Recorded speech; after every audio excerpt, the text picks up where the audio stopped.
편안한 오후 보내고 계십니까? 뉴스와이드 이상훈입니다. 박상대 민주당 원내대표가 최병 특검법과 관련해 한동훈 국민의힘 대표가 말한 제3자 추천안도 수용할 수 있다고 말했습니다. 그러자 한동훈 대표는 제보 조작 의혹도 포함시켜서 절차를 진행하겠다 이렇게 밝혔습니다. 대치 상태이던 특검법이 새로운 국면을 맞이하고 있는 걸까요? 자, 그리고 배드민턴 안세영 선수가 지난 7년간 대표팀 선배들의 빨래와 청소를 도맡아 했다는 호소를 올 초에 한 것으로 알려졌습니다. 그러나 당시 대표팀 코치진은 오래된 관습이라서 당장 해결할 수는 없다 이렇게 답변한 것으로 전해졌습니다. 자, 이런 주제들과 함께 저는 1분 뒤에 돌아오겠습니다.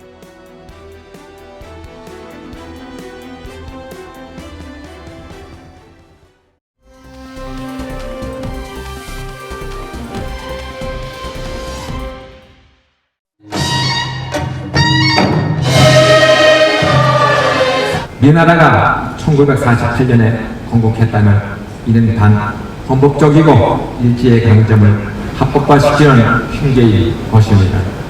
이렇게 궤변으로 1919년에 대한민국이 생겼다고 하면 이 독립운동과 광복의 의미를 도리어 퇴색시키는 이런 자기 모순을 저지르고 있는 겁니다, 여러분들.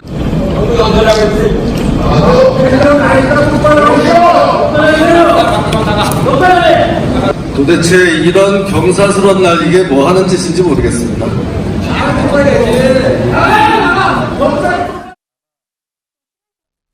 어제 강원도에서 있었던 모습입니다. 어제 전국에 걸쳐서 서울에서도 그랬고요. 각 지역별로 광복절 경축 행사들이 열렸는데 강원도에서 있었던 모습입니다. 광복절 기념행사, 어제 서울에서는요, 정부 주최 행사, 그리고 광복회 등 독립단체가 주최한 행사 따로따로 열렸죠? 근데 강원도에서는 또 저렇게 파행이 모습입니다. 일단, 서영주 맹 정치사회연구소장 나와 계신데요. 네. 뭐 강원도도 그랬고 또 부산에서 또 비슷한 일이 있었다 그러는데 도대체 이거 왜 이렇게 된 겁니까? 이게 뭐, 이 윤석열 정부에서의 독립기념관장의 인사를 놓고요. 이게 이 대한민국의 역사에 대한 이념 전쟁이 시작됐다. 그렇게 보시면 될 것 같아요. 근데 과연 이게 옳으냐. 역사 영역은 학술 분야에서 다툴 수는 있습니다. 예. 그런데 지금 윤석열 정부 들어서는 뉴라이트, 그러니까 전체 역사에 대한 것들을 평가할 때 뉴라이트는 한 100으로 봤을 때 한 10 정도 주장하는 소수 의견들이었거든요. 근데 현 정부 들어서는 뉴라이트를 주장하는 분들이 주축이 돼서 고위 어떤 공직자 자리에 지금 임명이 되기 시작합니다. 예. 그게 지금 독립기념관장이고, 그러던 차에 어떤 광복회와 윤석열 정부의 독립기념관장의 인사 사이에서 이제는 국민의힘 출신 지자체장이 이런 뉴라이트적인 발언을 하는 것이죠. 그러니까 이제 이념전쟁, 이제 역사는 뉴라이트 역사로 바꾸겠다라는 입증을 하는 거예요. 윤석열 대통령은 독립기념관장에 대해서 뉴라이트 이런 부분이라든지 건국절에 어떤 근거는 없지 않냐라고 예. 하지만 김진태 강원지사의 지금 발언을 보면 지금 건국을 부인하는 것, 대한민국의 정체성에서는 그러니까 48년의 건국을 인정을 해야 된다. 그러니까 지금 뭐 광복회나 우리 대한민국의 주류 역사에서 인정하는 1919년의 임시정부의 정통성, 이 부분에 대해서 말을 하는 것은 말도 안 된다. 라고 지금 주장하는 거를 보면 윤석열 대통령이나 윤석열 정부는 지금 뉴라이트 역사관을 가지고 보수의 역사는 이제 뉴라이트, 진보의 역사는 반 뉴라이트, 이렇게 갈라치기라는 겁니다. 저는 이 촉발 부분이 이 광복절 경축사로 끝나는 게 아니라 저는 이제 시작됐다. 굉장히 우려스럽습니다. 최영철 매일신문 편집위원은 왜 이렇게 갈라진 상태의 모습을 보인다고 보십니까? 지금? 이종찬 광복회장의 개인적인 그 사적 인식이 작용한 결과라고 생각합니다. 이종찬 광복회장이 자신이 민 독립기념관장이 되질 않으니 뭐 온갖 학자들만 알 수 있는 학설과 이론을 갖고 와서 국민들에게 막 퍼뜨리면서 국민들을 알지도 못하는데 그걸 계속 고집하면서 광복절 행사를 파편화시키고 그리고 국민들에게 혼란을 준 사례이죠. 국민들은 뭐 건국절이 뭔지 알겠습니까? 대통령 말씀하셨지 않습니까? 건국절이 국민들하고 먹고 사는데 무슨 관계가 있습니까? 제가 그걸 고집합니까? 저는 그걸 뭐 고집할 생각도 그리고 국민들에게 설명하지도 않습니다. 뭐 이렇게 취지로 말씀하셨지 않습니까? 이게 친일이다, 건국절이다, 임시정부의 법통이 어떠하다 이러한 것들은 학자들의 영역에 맡겨놓으면 되는 겁니다. 그것을 정치의 영역으로 끌고 와서 이렇게 광복절 행사를 아주 국민들이 걱정하도록 만든 것은 정치권의 책임이 크고 그리고 가장 큰 책임은 국가의 그래도 어른이라 할 수 있는 이종찬 광복회장의 아주 무책임한 행동이라고 생각합니다. 사실 과거에도 이런 비슷한 이념 논쟁이 있었지만 그래도 광복절 경축식 행사만큼은 모두가 참여해서 모두가 태극기를 들고 만세도 외치고 같은 마음으로 축하하고 이렇게 기념하고 이런 마음이었는데 이번에는요. 국회의장도 정부주택 행사에 불참했고 광복회도 불참했고 각 지역에서는 저런 모습이 보이고 있는 겁니다. 뭔가 쪼개져도 지금 단단히 쪼개진 모습이거든요. 이런 가운데 어제 이제 서울에서 있었던 모습 정부 주최 경축식 그리고 광복회 등 독립단체 주최 경축식 각각 열렸는데 거기서 각각 나온 발언들이 있습니다. 들어보시죠. 선동과 날조로 국민을 편갈라 그 틈에서 이익을 누리는 데만 집착할 따름입니다. 이들이 바로 우리의 앞날을 가로막는 반자유 세력, 반통일 세력입니다. 최근 진실에 대한 왜곡과 친일 사관에 물든 저열한 역사 인식이 판을 치며 우리 사회를 혼란에 빠뜨리고 있습니다. 광복 회원들이 결기를 보여주어야 합니다. 반사회 세력이다. 친일 세력이다. 이렇게 서로를 겨냥하는 듯한 모습인데요. 이런 가운데 이게 정치권 가만히 있지 않습니다. 바로 옮겨 붙었죠. 이전부터 옮겨 붙었지만 오늘까지도 어제도 계속 이런 얘기 나오는데요. 특히 조국혁신당 뭔가 또 윤석열 대통령을 겨냥해서 얘기를 꺼내놓습니다. 조국 대표거든요. 들어보시죠. 일제 밀정 같은 자들을 요직에 임명한 자가 바로 왕초 밀정입니다. 정부의 8.15 기념식 단상 가장 가운데 앉은 사람 말입니다. 윤석열 대통령에게 다시 묻겠습니다. 귀하는 대한민국 20대 대통령입니까? 아니면 조선 총독부 제10대 총독입니까? 총독이란 얘기까지 등장을 한 상황입니다. 그러자 국민의힘 가만히 있지 않죠? 화면으로 정리해보죠. 조국 대표를 겨냥해서 신동욱 원내수석 대변인이 이렇게 얘기합니다. 조국, 윤석열 대통령 향해서 조선 총독부 10대 총독이라는 망언을 했다. 광화문 내거리에서 이거는 말이 아니다. 배설을 한 거다. 그러면서 이렇게 얘기해요.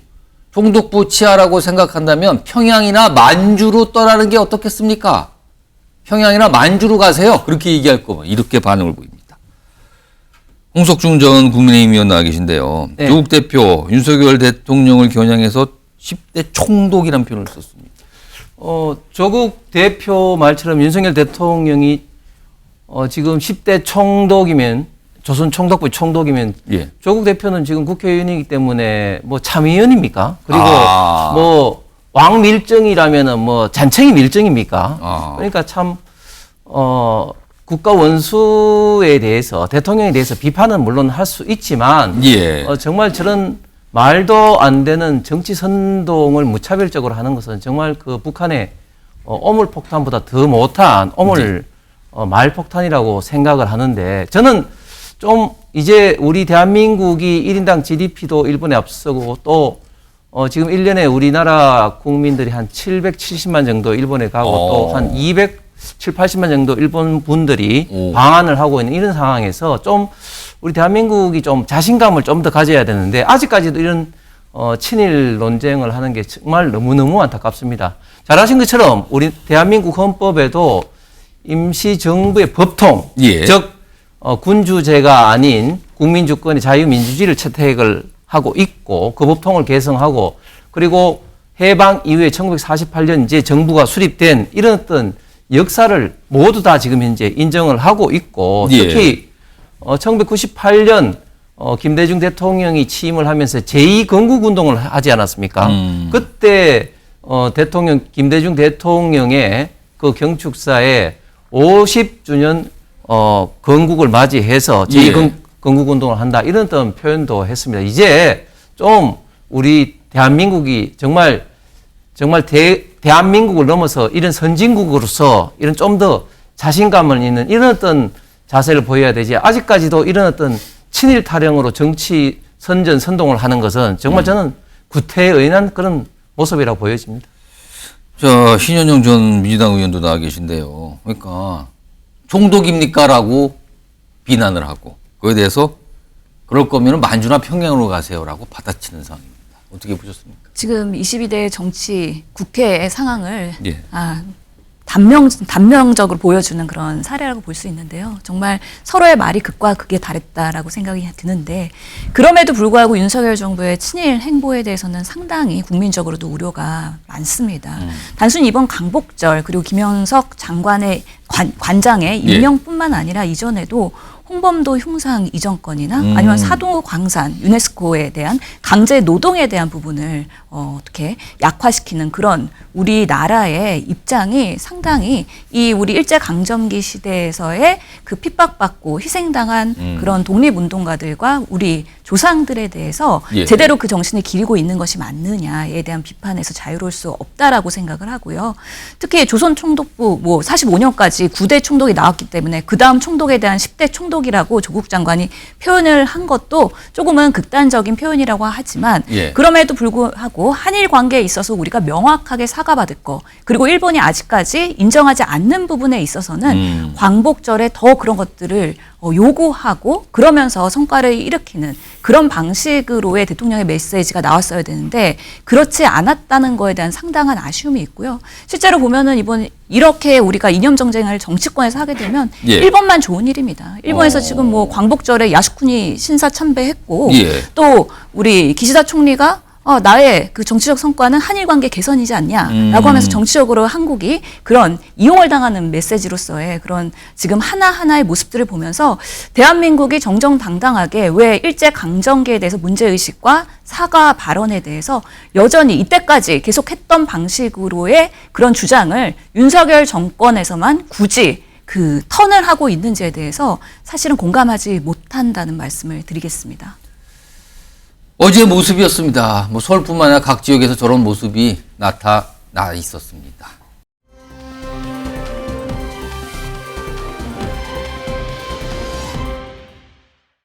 어제 유경수 여사 묘역을 참배했어요.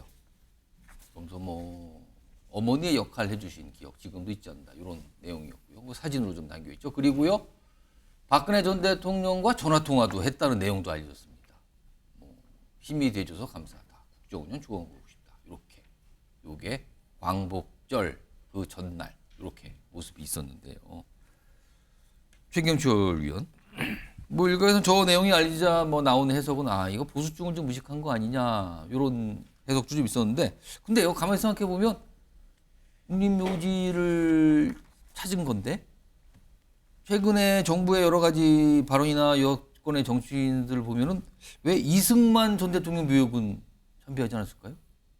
1974년 8월 15일 날 당시 유경수 박정희 대통령의 영부인께서 그날 돌아가셔서 어제가 50주기였으니까 특별한 날이었으니까 가신 거죠.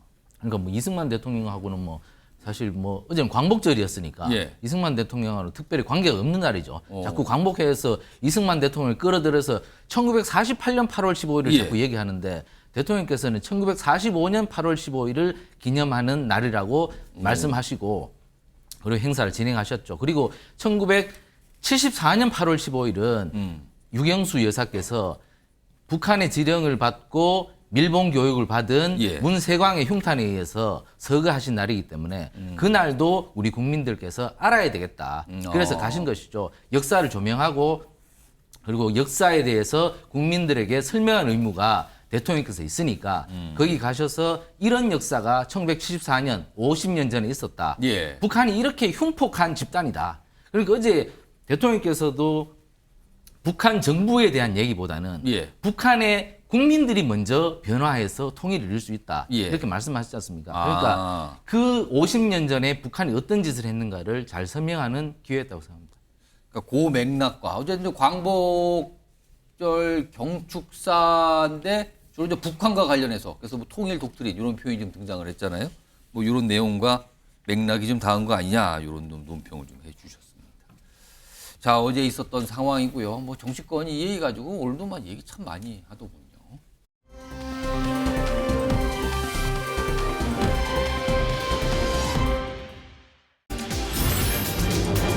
대리 사과입니다. 전현희 의원이 사진으로 등장했습니다. 그러면은 전현희 의원이 사과한 게 아니라 누군가 대신 사과했다 이 뜻이 되는 건데요. 오늘 박찬대 민주당 원내대표 오늘 관훈클럽 토론회가 있었는데요. 여기서 여러 가지 질문 받는 와중에 이 얘기도 좀 꺼내놨습니다. 들어보시죠. 네, 우리 국민들 보시기에 거스리고 국민들 보시기에 불쾌하셨다 생각되면 참으로 유감스럽게 생각이 됩니다. 바른 정치 언어를 구사하고 국민들 수준에 맞는 이야기를 나누는 것은 국회의원한테 요구되고 있는 의무라고 생각이 되고요. 신현영 의원님은 민주당에서도 좀 전현희 의원의 이른바 이제 살인자 발언이에요. 요게 조금 또 문제라고 판단들을 하고 있는 겁니까 지금? 아무래도 과격한 상황에서 나온 돌출 발언이라고 생각을 하면서 예. 조금은 선을 넘지 않았나에 대한 부담이 있는 것도 사실입니다. 박찬대 원내대표가 오늘 유감 표명한 것도 그런 분위기를 좀 반영한 겁니까? 그럼? 예, 실제로 법사위에서도 사실 전현희 의원이 뭐 법사위 시작하자마자 뭐 의사진행 발언하면서 처음부터 살인자라고 얘기한 건 아니고요. 예. 실제로 보면은 권익위 수뇌부가 명품백 수수를 덮기 위해 강직한 공직자를 희생시켰다라고 얘기하자 예. 송석준 의원님이 그거에 대한 반대 이야기를 했고 그러면서 상황이 설전이 벌어졌죠. 예. 격해지면서 일어나서 그렇게 예. 격앙된 모습을 보인 거기 때문에 일반적으로 우리가 법사위가 요즘에 완전히 양쪽 단에서 극단적인 싸움을 하고 있지 않습니까? 예. 그런 일환이라고 보이기도 하고 실제로 지금 전현희 의원께서 좀 파이팅을 해야 되는 또 그런 전당대회 기간이기 때문에 예. 여러 가지 부담이 있을 거라고 저는 생각을 합니다. 그럼에도 불구하고 아직까지 명확하게 규정되지 않은 상황에 대해서 우리가 마음속으로는 그렇게 생각을 하더라도 실제로 국회의원이 상임위장에서 발언을 할 때는 예. 어느 정도의 정제진 표현을 가지고 상대를 조금은 예우해 주면서 했으면 더 낫지 않았을까. 그럼 국민적 공감이 더 올라갈 수 있었을까 하는 아쉬움은 남습니다. 박찬대 원내대표도 약간 사실상 이제 사과를 한 셈인데 유감 표명을 한 셈인데 전현희 의원 당사자인 전현희 의원이 좀 사과 좀 할까요? 뭐 지금 당장으로서는 큰 변화는 없을 것 같다는 생각이 듭니다. 워낙에 뭐 이미 국민의힘 108명의 의원이 윤리위에 제명안을 올린 상황이기 때문에 됐죠, 지금. 이건 이미 정치적인 쟁점이 됐고 그럼 권익위 국장이 정말 사망한 것이 김건희 여사의 명품백에 의한 것이냐 아닌 것이냐에 대해서 또 나름의 조사와 그런 원인 관계에 대해서 사건을 판단할 필요가 있다고 생각을 하기 때문에 예. 실제로 그런 인과관계가 나온다고 하면 전현희 의원의 발언이 도는 넘긴 했지만 아예 뭔가 낭설은 아니기 때문에 이런 부분에 대해서도 국민들께서 판단하실 거라고 생각을 합니다. 오늘 이와 관련해서 전현희 의원이 언론 인터뷰 뭐 좀 밝힌 내용이 있고요. 그다음에 어제 국민의힘에서 뭐 굉장히 이제 격양된 발언들이 며칠 동안 나왔잖아요. 같이 좀 묶여 있습니다. 보시죠. 저는 단 한 번도 이 나이에 살아오면서 이른바 범생이 모범생으로 살아와서 한 번도 제 입으로 욕설이나 뭐 이런 말을 해본 적이 없습니다. 그런 제가 이런 발언을 하기까지 얼마나 이 안타깝고 애달픈 일인지 그런 걸 좀 많은 분들이 알아주셨으면 좋겠고요. 의원 발언은 참 안타깝습니다. 공직자의 안타까운 죽음을 정쟁으로 이용하는 철저히 아주 정치적인 계산이고요. 아마 민주당 전당대회를 앞두고 개딸들에게 최고위원 뽑아달라고 아양 떠는 것이 아니냐 그런 시각도 많습니다. 자, 이런 가운데요. 여당 내에서 나오는 반응이 있는데 갑자기 여기에 이재명 전 대표의 이름이 들어가는 반응들이 나와요. 여기 보면 김종혁 최고위원은 당신네 당 어떤 분 관련해 5명 죽음. 어떤 분 누군지 아시겠죠, 지금 이렇게 얘기하니까.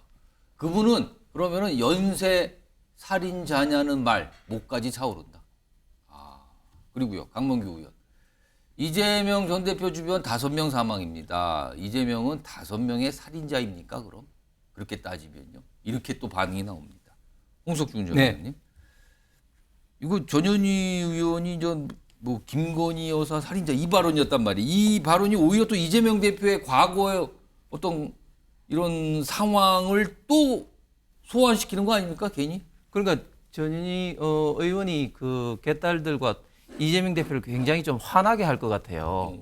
지금 전현희 의원이 뭐 살인자라고 이야기했지만 사실 저 권익위 국장 같은 경우 맡은 이제 업무가 김건희 여사 북한 문제도 있지만 뭐 이재명 대표 헬기 수송 문제라든지 여러 가지 업무가 있는데 과연 저런 어떤 극단적인 선택을 하는 어떤 그런 원인이 뭔지는 사실 뭐 조사를 해봐야겠지만 아무도 모르고 사실은 죽음을 이런 식으로 정쟁으로 이용해서 자체가 참 대한민국의 정치에 있어서 참 비극 아니겠습니까? 그런데 그런 어떤 막연한 사실을 가지고 본인의 어떤 정치적 어떤 목적으로 지금 전당대회에서 그런 식으로 좀 이야기를 좀 한 게 저는 민주당에도 굉장히 좀 타격이다. 그런데 이미 이제 김병주 의원 같은 경우는 지난번에 국민의힘 의원들이 정치 나간 사람들이 가지고 좀 지금 현재 3위를 달리고 있어서 좀 재미를 본 게 좀 있는지 모르겠습니다. 그런 학습 효과로 이제 그랬는데 결국은 지금 이재명 대표야말로 경기도 지사 시절의 비서실장이라든지 또 성남 도시개발공사의 김문규 처장이라든지 이런 어떤 직접적으로 이재명 대표 당시의 시장, 도지사 때 관련 있었던 분들이 극단적인 선택을 했는데 좀 고인이 되셨단 말이에요. 그런데 2021년 12월 크리스마스 때는 오히려 김문규 처장이 돌아가셨을 때도 그때 산타볼 입고 막 춤추면서 굉장히 많은 국민들로 비판을 받은 적도 있는데 괜히 이제 그런 것들이 이제 완전히 이제 오버랩 현상을 이제 시키게 만든 것이죠. 그렇기 때문에 저는 전현희 의원이 이렇게 살인자로 한 것에 대해서 본인이 직접 한번 진짜 진솔하게 사과할 필요성이 저는 있다고 생각을 합니다. 지금 전현희 의원의 저 살인자 발언, 또 본인도 뭐 오늘 뭐 설명을 좀 추가했는데 그 설명의 그 맥락과는 별도로 정치권 안팎에서는 조금 다르게 해석하고 있거든요. 왜냐하면 전현희 의원이 지금 최고위원 자리를 노리고 있어서 출마한 상태거든요. 최고위원 후보입니다. 지금 민주당에서는 5명의 최고위원, 차기 지도부를 구성할 최고위원을 뽑아야 되는 상황이고 여기에 도전을 한 상태고 지금 막바지에 이르고 있거든요. 그 경쟁이요. 화면 좀 볼까요? 지금 이런 상황입니다. 더불어민주당 최고위원 후보들 지금 현재 누적 투표 아직 최종이 아닙니다. 이게 좀 남았는데 현재까지 순회 경선을 통해서 나온 득표율을 합산해본 이런 결과인데 1등부터 쭉 있죠? 1, 2, 3등인데 지금 전현희 후보가 보면은 6등을 기록하는데 5등과는 거의 근접합니다. 0.02% 차입니다. 완전한 초접전이거든요. 그래서 많은 정치권 인사들이 전현희 의원의 저 과격한 발언이 이런 상태를 의식을 해서 뭔가 강성지층에게 호소하기 위해 승부수 던진 거 아니냐 이렇게까지 해석이 가고 있는 상황입니다. 지금. 그러고 보니까 지금 5등과 6등이 거의 같은 숫자를 보이고 있거든요. 지금. 조금만 더 하면 이게 따라잡을 수 있는 것 같은데 최영주 소장. 네. 지금 이 발언, 살인자 발언으로 전현희 의원의 경선 결과가 영향을 받을까요? 어떻게 보십니까? 일단은 영향은 받을 것 같아요. 그런데 이제 저도 이 상임위 영상을 좀 봤는데 전현희 의원이 이 선거에 영향을 주려고 한 발언은 아닌 것 같아요. 그러니까 송석준 국민의힘 의원이 도발한 측면이 크고요. 그러니까 예를 들면은 권익위 국장의 죽음이 뭐 헬기 조사도 있었다고 하지만 본인의 유서에는 명품백 사건에 대한 양심에 여러 가지 괴로움이 있었던 것은 나타났고 그 부분에 대해서 김건희 여사의 명품백이 가장 큰 죽음의 원인이었다는 것을 합리적으로 봤기 때문에 전 권익위원으로서 본인도 개인적으로 알아요, 국장을. 그래서 아꼈던 이 밑에 있던 동료가 그렇게 죽음을 당하니 굉장히 감정이 북받쳐 있는데 송원석 의원이 자꾸 당신은 전현희 의원은 책임 없어요? 당신도 권익위원장 했잖아. 이렇게 도발을 했어요. 그러다 보니까 좀 발언들이 김건희 여사와 어떤 윤석열 대통령을 싸잡아서 살인자 발언을 했어요. 그러니까 그 살인자라는 단어에 대해서는 국민들한테 적절치 않은 건 분명합니다. 그래서 사과에 대해서는 국민이죠. 하지만 김건희 여사 부부에 대해서 살인자라고 해서 그 근거가 없지 않기 때문에 전당대회의 여러 가지를 고려했을 때 유감이나 사과 표명을 할 이유는 없고 안 할 것 그다음에 같고. 이거는 의도한 바가 아니기 때문에 예. 결국에는 뭐 크게 뭐 어떤 고려 대상은 아닌 것 같아요. 그리고 예. 사실 전현 의원이 지금 보시면 경기도가 끝난 상황이었잖아요. 지금 예. 이현주 의원은 경기도 기반이고 예. 전현 의원은 서울 기반입니다. 서울이 남은 거 아니에요 지금? 그렇죠. 서울이 남아있기 때문에 그 발언 하지 않아도 서울에서 본인이 0.02%면 뒤집을 수 있어요. 예. 그런 흐름이기 때문에 굳이 무리수를 둬서 살인자 발언을 안 했다고 생각하는 게 맞고 다만 저는 보는 거는 5, 6이 아니라 예. 4, 5, 6까지 확장될 공산이 있다. 이 좀 과격한 발언 그럼 덕에. 뜻하지 않게, 그러니까 지금 서영주 수장님은 저 발언이 약간 돌발적으로 나온 것 같지만 결과적으로는 영향을 꽤 줄 것 같다고 보십니까? 그렇죠. 서울시 권리당원 21만인데 예. 전현 의원은 이 발언 안 했어도 5등으로 올라갈 공산이 가능성이 굉장히 높았어요. 근데 이 발언을 함으로써 플러스 알파 더 올라갈 수 있다. 4위, 5위 그럼 볼까요? 싸움이 갈 수 지금 있다라고 현재까지 좀, 누적 순위 좀 보겠습니다. 예, 지금 관전 4위가 포인트를 누굽니까 보시면 될것 그러면은? 4위를 보시 한준호 후보요. 그렇습니다. 아 거기까지도 따라잡을지. 거기까지 볼 수 있는 영향을 미칠 수는 있다. 그러니까 이 과격한 발언이 5, 6위를 감안해서 한 발언이 아닌데 예. 그냥 정말 의도치 않게 4등까지도 바라볼 수 있는 순위가 영향을 좀 줄 수 있는 상황이 됐다는 혹시 거죠. 그럼 따라 올라간다면 4등, 5등, 못 4등까지 갈 수 있다. 그러면 지금 만약에 추격이 돼서 탈락 위기에 놓였다고 볼 수 있는 이현주 후보는 가만히 있을까요? 뭐 가만히 있지는 않겠죠. 뭐 아직 남았으니까 마지막 힘을 낼 건데 예. 지금 구도상 예. 가만히 뭐 있지 않아도 바뀔 공산이 별로 없어요 이제는. 예. 왜냐하면 서울 전당대회 대의원 14% 예. 국민여론 투표가 30% 남았기 인가요? 때문에 예. 시간이 별로 없습니다. 알겠습니다. 지금 저 발언을 놓고 여러 가지 이제 관점이 나타나고 해석들을 하고 있는 상황이라서 좀 전해드렸고요.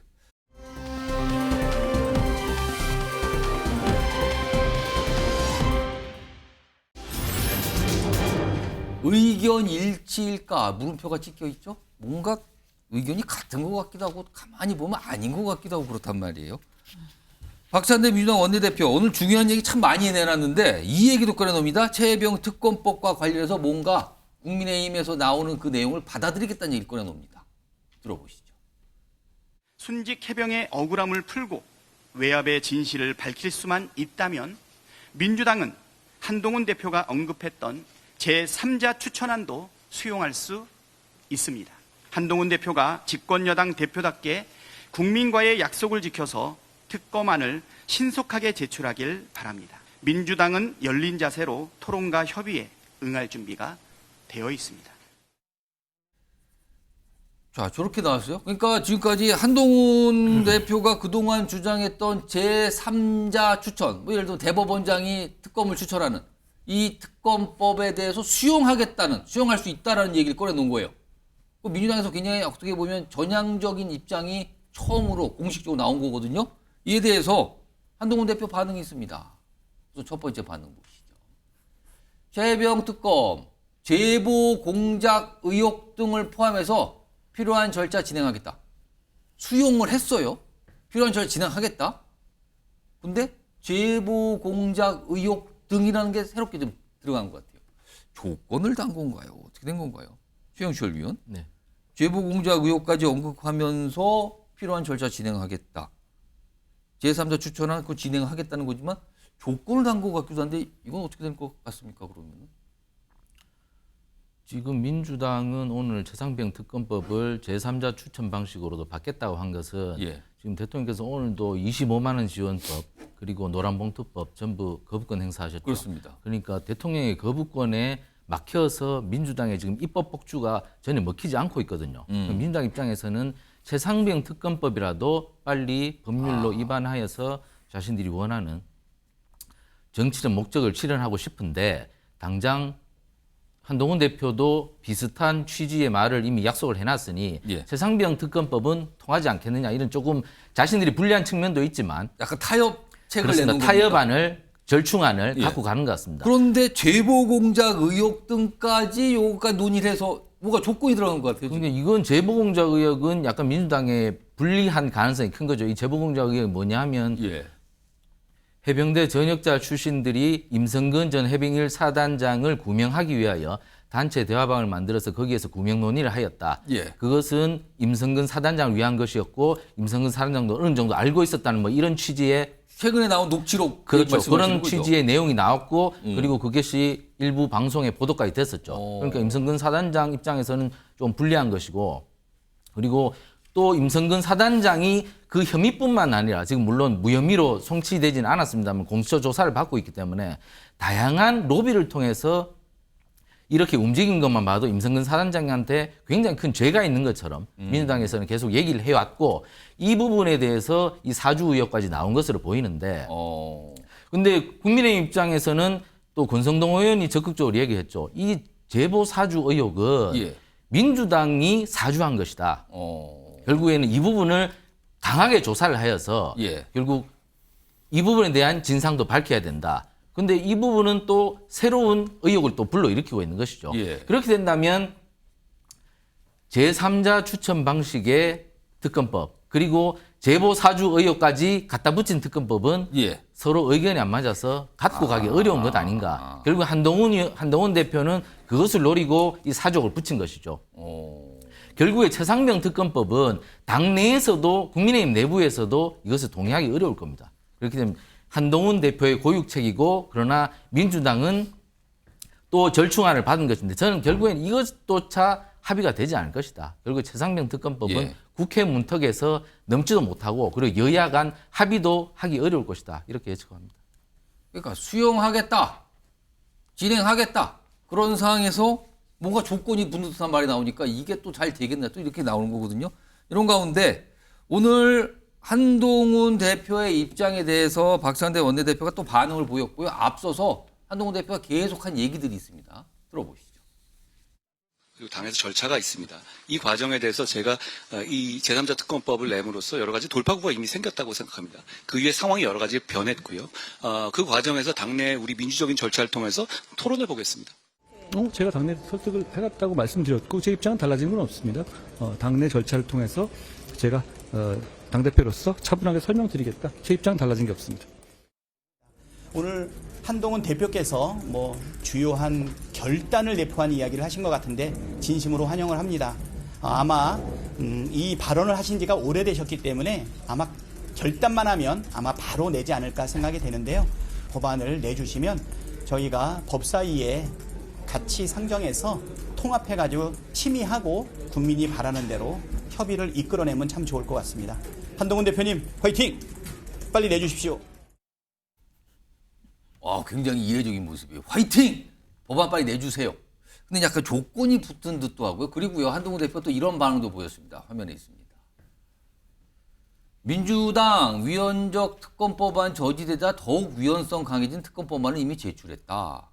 국민의힘이 제시하는 특검안 수용할 수도 있다는 등 갈팡질팡. 뭡니까 진짜는? 약간 이런 반응을 또 보였거든요. 신윤영 전 의원. 예. 그동안 민주당 입장과는 조금 달라져 보여요. 오늘 박찬대 원내대표 저 입장은요. 어떻게 된 겁니까? 이건? 예, 결국에는 특검법으로 가기 위해서 양쪽에서 조금 더 한 발씩 물러나는 모습을 보여야 되지 않느냐에 대한 또 판단이지 않을까 싶습니다. 사실 21대 마지막 최혜병 특검법 발의했을 때는 그 내용은 대한변협 추천도 있었고요. 그렇기 때문에 제3자 특검이 아예 배제된 것은 아니었다. 다만 22대 국회에서 냈던 법안은 이제 야당 추천으로 조금 더 강화된 법안이었는데요. 결국에는 이렇게 본회의에서 일방으로 통과되고 또 거부권을 행사하고 이런 도돌이표가 큰 의미가 없고 결국에는 최혜병 특검에 대한 일단락을 지어야 되지 않을까에 대한 민주당의 판단이라고 생각을 하고요. 특히 한동훈 대표께서 사실은 전당대회 처음부터 후보 시절 이 제3자 특검에 대해서 얘기했지만 당대표가 되고 나서 전혀 움직임이 없기 때문에 민주당의 입장에서는 빨리 한동훈 대표가 결단해서 뭔가 진전을 보이자라는 조금 그 압박 수단으로서의 또 하나의 메시지라고 볼 수 있는데 그럼에도 불구하고 민주당이 갈팡질팡하는 건 아닙니다. 워낙에 여러 사안에 대해서 뭔가 여당과 야당이 여러 법안들을 사실 발의하게 되면 거기서 우리 국회가 논의하면서 문구 조정이나 수정을 하면서 협상을 하는 것이기 때문에요. 그런 부분에서 빠르게 한동훈 대표가 법안을 발의할 수 있도록 국민의힘이 결단해라. 라는 강력한 메시지이기도 한데 그것을 유화적으로 한동훈 당대표 화이팅까지 표현하신 거 아닌가 싶습니다. 홍석주 의원님, 사실 이 최혜병 특검법이 자체를 놓고 국민의힘에서는 반대가 굉장히 거세거든요. 근데 일단 무슨 조건을 단 것 같긴 하지만 한동훈 대표가 절차를 진행하겠다는 얘기를 꺼내놨단 말이야. 이 자체가 또 다른 여당 내 논란이 되는 건 혹시 아닙니까? 예, 논의 대상은 분명히 예, 될 겁니다. 근데 지금 헌법상에 이제 그 인정된 특검, 탄핵 이런 것들이 너무 지금 가볍고 정쟁용으로 되는 것 같아서 참 안타까운데 잘 아시겠지만 특검은 대통령의 아주 강력한 이런 어떤 경찰, 검찰에 대한 어떤 예외적인 권한을 행정부 수반인 대통령이 예. 아니고 국회에 이제 인정하는 거 아니겠습니까? 예. 그렇기 때문에 아주 그 예외적으로 일반 수사가 미진할 때 여야가 합의해서 이제 추진해야 되는 건데 예. 지금 민주당을 입장을 보면은 지금 특검을 뭐 거의 정쟁의 하나의 어떤 가벼운 어떤 수단으로 너무 지금 쉽게 생각하고 있다. 21대 때 1차 했다가 또 22대 때는 아예 특검 추천안을 그냥 야당에서만 민주당과 조금 예. 혁신당만 하도록 했다가 또 세 번째는 또 내용을 또 김건희 여사까지 예. 확대한 내용을 세 번째 안으로 발의했는데 또 지금 박찬대 원내대표는 좀 간혹 토론에서 저런 식으로 이야기를 했단 말이죠. 근데 그걸 한동훈 대표가 약간 받겠다, 절차 진행하겠다고 꺼냈단 예, 말이에요. 그렇게 또. 이야기를 한 것 같습니다. 그래서 결국은 이제 예. 특검에서 논의해야 될 핵심적인 세 가지는 특검의 대상을 뭐로 할 것인지 예. 또 시기를 어떻게 할 것인지 그리고 특검의 어떤 추천권을 어떻게 할 것인지 이 세 가지가 크게 논의 대상인데 일단 특검 추천권은 계략적으로 지금 합의되는 것 같습니다. 예. 이제 시기 문제와 이제 대상의 문제인데 한동훈 대표도 당대표 경선 시절에 어떤 특검 추천 방안만 이제 3자 특검을 했고 시기의 어떤 면 그리고 대상의 면은 명확하게 밝혀지지 안 하는 것이죠. 그래서 특검 대상으로는 이런 어떤 그 언론 보도까지도 이제 다 같이 해서 이런 어떤 특검 어떤 조작 이런 것까지도 포함시키자는 이야기를 했고 그리고 예. 또 시기의 문제는 이미 그 윤석열 대통령도 미진을 하겠다고 이미 밝혔습니다. 그리고 지금 현재 국민의힘 당내 어떤 대부분의 의견도 저는 그렇다고 생각하는데 예. 이런 문제를 두고 이제 민주당에서 공을 던진 것에 대해서 좀 당내에서도 좀 활발하게 대상의 어떤 부분 그리고 시기의 문제 논의를 하지 않을까 생각합니다. 저도 조금만 예. 보태면 이 특검 문제는요. 한동훈 대표만큼 갈팡질팡하신 분이 없어요. 후보 시절에는 공수처 수사와 무관하게 국민의 눈높이에 맞춰서 우리가 특검을 선도적으로 나가겠다 했다가 예. 대표가 되고 나서 잠깐 뒤로 물러섰죠. 아 이거 좀 살펴봐야 되고 이게 뭐 필요한지를 봐야겠다. 그다음에 당내 민주적 절차를 거쳐야 되니까 좀 지켜보자. 그러니까 이게 갈팡질팡합니다. 그러다가 민주당은 계속해서 강화된 특검을 추진하는 거잖아요. 뭐가 예. 갈팡질팡합니까? 하잖아요. 그러니까 한다 안 한다의 부분에 갈팡질팡한 거는 한동훈 대표고 결국에는 조금 좀 뭐라죠? 이 용산의 나름대로 눈치를 많이 보는 것 같아요. 예를 들면 본인이 있어서 3자 특검을 민주당이 받으면 거기다 진행해야 되는데 거기다 조건을 또 걸지 않습니까? 그래서 제보 공작 부분인데 이것도 참 이게 정치적으로 이 초짜 티가 나는 게 결국엔 제보 공작이 뭐냐면 민주당이 강하게 했던 김건희 여사를 명시했지 않습니까? 예. 제보 공작에는 김건희 여사를 타깃으로하는 것입니다. 그러면은 민주당의 김건희 여사의 이 명시한 부분들에다가 우리가 못한 부분을 한동훈 대표가 얹어주는 거라서 민주당은 박찬대 원내대표 얼굴이 밝지 않습니까?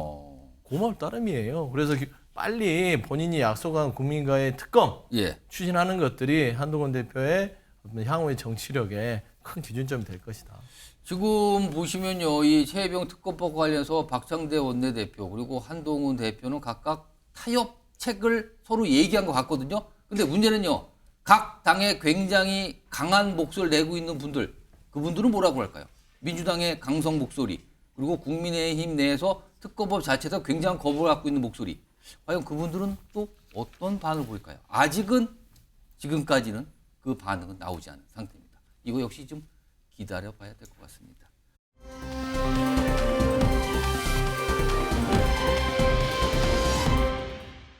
여기 보시면 검찰이 문재인 전 대통령 부부 계좌 추적에 들어갔다는, 그러니까 압수수색 영장을 받았다는 얘기가 나옵니다. 그러면은 문 전 대통령 부부 명의의 계좌와 그리고 혐의, 기간 등 특정해서 영장을 받았다는 거예요. 영장을 받았다는 거는 뭔가를 어느 정도 법원에 호소했는데 그게 받아졌다는 얘기 같잖아요. 근데 사실은요, 이 내용이요, 그동안 문재인 전 대통령 딸에 대한 생활비 지원 뭐 이런 의혹들이 돼 있고요. 전 사위 관련한 취업 의혹. 그리고 또 한 가지는 과거에 청와대 직원과 이 딸과의 어떤 금전적 거래 이런 의혹들이 계속 제기된 상황에서 압수수색 영장이 나왔다는 거예요. 기자 추적을 하라고요. 이 상황이거든요. 오늘 이와 관련해서 민주당 의원들의 반발하는 회견도 있었고요. 과거에 이와 관련해서 얘기한 여당 의원도 있습니다. 들어보시죠. 도저히 상식 밖의 일이 벌어지고 있습니다. 김정숙 여사의 계좌를 금융거래 계좌를 대여섯 건을 들여다보았고요. 그리고 마찬가지로 문재인 대통령에 대한 금융거래 계좌도 대여섯 건을 들여다보았습니다. 현직 대통령에게 없는 죄를 뒤집어 씌우기 위해서 이처럼 혈안이 되어서 인간으로서 해서는 안 될 짓까지 한다면 대통령이 제어하지 않고 일부러 놔두고 있는 이 상황이라고 하는 것은 대통령이 스스로 그냥 깡패 검찰의 우두머리 노릇이나 하고 있는 것과 마찬가지라고 봐요. 문재인 전 대통령 가족과 관련된 수사는 이상하게 비등점까지 올랐다가 순식간에 확 불이 꺼져버리는 상황들을 좀 경험했습니다. 누가 설마 보이지 않는 손이 있어서 수사에 찬물을 끼얹는 것은 아닐 것으로 생각합니다. 정치열 의원, 그동안 사실은 이 전사위 관련해서 항공업계에 근무한 경력이 없는데 항공사, 특정 그 항공사에 취직이 됐다. 그리고 딸은 청와대 직원과 금전거래가 있었다. 이런 의혹 제기가 있는 상황에서 지금 계좌 추적에 들어간다. 이게 알려졌어요, 지금. 이거 어떻게 봐야 되는 겁니까? 제가 이 사안을 계속해서 쫓았던 곽상도 의원하고 이 부분에 대해서 제가 2020년 당시부터 굉장히 많은 얘기를 했었습니다. 대통령의 딸이 태국으로 간 것부터 이상했죠. 대통령 딸이 태국 가면 경호까지 따라 붙어야 됩니다. 그러니까 이게 굉장히 일이 커지는 것인데 예. 이렇게까지 한 것은 굉장히 모험이죠. 대통령 딸이. 그리고 이게 노출이 될 수밖에 없는 것이고. 예. 근데 여기에 이스타 항공에 또 취업을 했다. 대통령 사위가 이게 의혹이 있을 수밖에 없는 것이죠. 그런데 결국에 이렇게 알고 보니까 계속 월급을 받았다. 그런데 이스타 항공의 이상직 의원은 민주당 공천도 받았고 중소벤처진흥공단 이사장도 했고 참여 그 문재인 정부에서 굉장히 많은 이득을 받았다는 것이죠. 그런데 이게 결국에는 의혹인데 그냥 뭐 정치 보복이다 이렇게 볼 수도 있겠지만 2020년도에 국민의힘이 고발했습니다. 검찰이 수사하지 않을 수 없습니다. 이것은 명명백백하게 밝혀야 하는 것이고 뇌물 혐의가 적용되는 것인지 수사를 종결하는 것이 맞습니다. 그러니까 이것 가지고 뭐 정치 보복이다. 아까 뭐라고 했으면 무슨 수개인이 이런 식으로 몰고 가서는 안 됩니다. 검찰의 수사를 지켜보기를 민주당 의원들에게 촉구합니다. 최영주 수장은 어떻게 보셨습니까? 정치 보복이죠. 때가 됐구나. 윤석열 대통령과 김건희 여사 부부의 수사 특검이 시작되기 때문에 그 어떤 대항적인 프레임으로 문재인 전 대통령 부부를 꺼내든 거예요. 이게 4년 전에 고발이 된 겁니다. 그리고 전주지검 그리고 서울지검장이 전주에서 수사하다가 가지고 올라온 사건들이 진행되는 거 보면 정치 보복이고요. 아니 뭐 대통령을 떠나서 부부가 능력이 없는 자식 부부에 대해서 조력을 하고 이 자식 부부가 어느 정도 먹고 살게 되니까 그 조력을 끊었어요. 개인 간의 금융거래 있을 수 있는 거 아닙니까? 통상에 있는 거리고 대통령도 부모예요.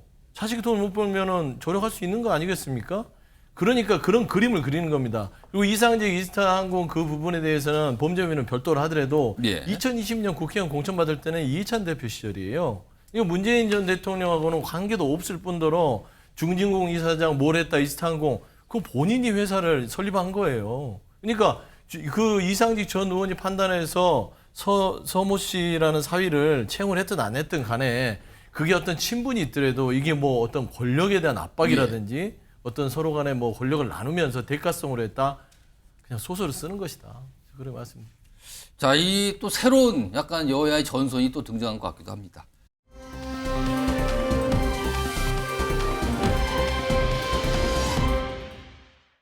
동안 되게 많은 걸 참고 살았던 것 같아요. 억누르면서 악착같이 달렸던 이유 중에 하나가 제 목소리에 힘이 좀 실렸으면 좋겠는 바람에 이렇게 정말 힘들게 바쁘게 살았었던 것 같습니다. 생이가 무릎을 짚을 때 좀 그 뒤로 응원을 좀 못하겠더라고요. 뭐 열심히 뛰라는 소리도 못하겠고 포기하라는 소리도 못하겠고 그만 이렇게 멈춰도 된다고 그만해도 된다고 이렇게 더 다치면 안 되니까 기권하라고 그렇게 말을 했었는데 안 들렸다 하더라고요. 그리고 걸어올 수 있어서 다행이라고 생각합니다.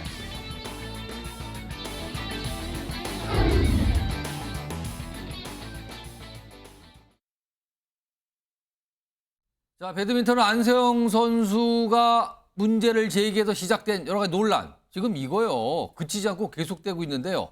더더구나 올해 초에 안세영 선수 측에서 협회 또는 대표팀 쪽에 건의사항을 전달했다는 부분. 그다음에 몇 가지 어떤 요구사항을 전달했던 부분. 이게 좀 뒤늦게 알려지면서 또 다른 논란으로 비춰지고 있는데 우선 첫 번째는 뭐냐면 무슨 청소, 빨래 이거 최근에 좀 알려졌죠? 그 얘기가 나옵니다. 화면 좀 보겠습니다. 바로 이 얘기예요. 2017년 국가대표가 발탁된 이후에 7년 동안 막내 생활을 했는데 그 막내 생활이라는 게요. 잡무를 하는 겁니다. 구체적으로 선배들의 방을 청소하고요. 빨래도 해주고요. 라켓줄 교체 등등등 이렇게 했다는 겁니다. 아니, 선배 방 청소는 그 쓰는 선배가 해야 되는 거 아닙니까 지금?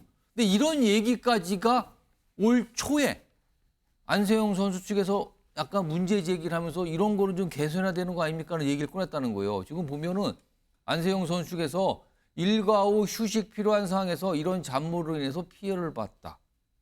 이런 와중에 세계 랭킹 1위를 유지했다. 아, 이렇게 되는 건데요. 최동호 스포츠 평론가 나와 계신데요. 우선 저 얘기요. 선수촌 내에 뭐 생활 문제 좀 개선 요구 뭐 7가지 정도 개선 중에 저게 이제 들어가 있는데 아직도 이런 게 있는 겁니까 지금? 아, 답답합니다. 아직까지 이런 게 구태가 자행이 되고 있고요. 더군다나 대표팀에서 예. 대표팀 숙소 생활에서 막내라는 이유로 이 세계 랭킹 1위 선수가 빨래하고 그다음에 요구한 것 중에 하나가 예. 일과 후 휴식을 보장해달라는 얘기 있었거든요. 예. 근데 저 깜짝 놀랐습니다. 정말 일과 후 휴식 보장은 우리 군대 있을 때나 요구하고 그랬던 거 아닙니까? 요즘 군대는 휴식 보장 해줍니다. 철저하게. 예. 그런다고 하는데 이 배드민턴 대표팀 선수에서 막내 선수가 했던 얘기가 일과 후 휴식 보장 이게 말이 안 되는 거죠. 아, 정말 답답한데요. 그러니까 이 체육인들 사이에서 체육계에서 이 후배가 선배들 뒤치다거리 해주는 거, 청소하고 빨래하고 이러는 것들 관행이고 이게 전통인 것처럼 생각되어졌던 시대가 있었습니다. 근데 이게 인권 침해이고 또 열심히 훈련한 선수들이 이 단지 막내라는 이유로 후배라는 이유로 훈련 끝나고 휴식 시간이 보장이 안 되니까 훈련의 효율성이 보장이 안 되죠. 당연히 그렇겠죠. 그래서 많은 지적이 있었고요. 지금 개선되어지고 있는 상황입니다. 그런데 배드민턴에서 더군다나 대표팀에서 단지 후배라는 이유만으로 이렇게 혹사당했다는 것이 믿기지가 않고요. 정말로 문제가 많은 배드민턴 대표팀이었다고 봅니다. 자, 그러면요. 이 요구사항이 이게 전달이 된 거예요. 이런 거 좀 개선해주면 좋겠습니다. 그럼 어떻게 됐을까요? 화면으로 정리해보죠. 반응이 당시에 있었다고 그러는데 이 내용입니다. 자, 지금 안세영 선수 측에서 일과 후 휴식이 필요하니까 이런 거 좀 잡무 이런 거 개선해야 되는 거 아닙니까? 하니까 대표팀 코칭 스태프의 반응이 이랬대요. 이거 오래된 관습입니다. 뭐 당장 해결할 수는 없고요. 뭐 점진적으로 고치겠습니다. 그럼 안 고쳐진다는 거 아닙니까? 지금 당장? 점진적으로 고친다. 자, 반응이 나왔어요. 이 내용이 알려진 뒤에. 악습 남아있다는 게 놀랍다. 대표팀에 청소 빨래하러 간 건가? 배드민턴 선수가 아닌 하녀살입니까? 이런 반응이 나왔는데요. 최동호 평론가.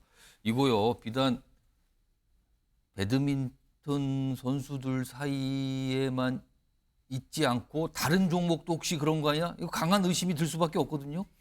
그게 이제 상식적인 판단이라고 볼 수가 있겠죠. 예, 앞서 저도 이제 말씀을 드렸습니다만 이게 이제 전통이다, 관습이다 이런 이 명분으로 오랫동안 이 운동계에서 있었던 일종의 관습은 분명히 맞습니다.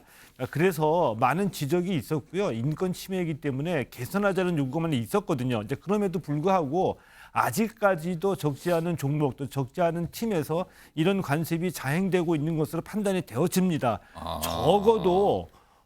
적어도 이 대표팀에서는 이런 일이 좀 없어졌어야 되는데 예. 대표팀에서도 이런 일이 발생했다는 것을 보면은 적지 않은 팀에서도 아직까지 사라지지 않은 악습이라고 보는데 더 큰 문제는 예. 이런 이 악습을 없애기 위해서는 요구하는 악습을 타파하자는 이 후배 선수들의 목소리가 중요한 것이 아니라 예. 지도자나 선배 있는 위치에 있는 선수들이 더 중요하거든요. 그렇겠죠. 이들이 이것이 악습이 되는 걸 인정하고 그리고 인권 침해적인 요소도 있고 훈련의 효율성이 떨어진다는 것을 분명히 인식해야지 예. 이 악습을 없앨 수가 있는데 배드민턴 대표팀의 얘기로는 참 답답합니다. 이게 관습이기 때문에 오래된 관습이라고요? 예, 이거 금방 사라지지가 않는다는 얘기는 이게 잘못됐다라는 정확한 인식을 하지 못하기 때문에 지금 저런 얘기가 나오는 거거든요.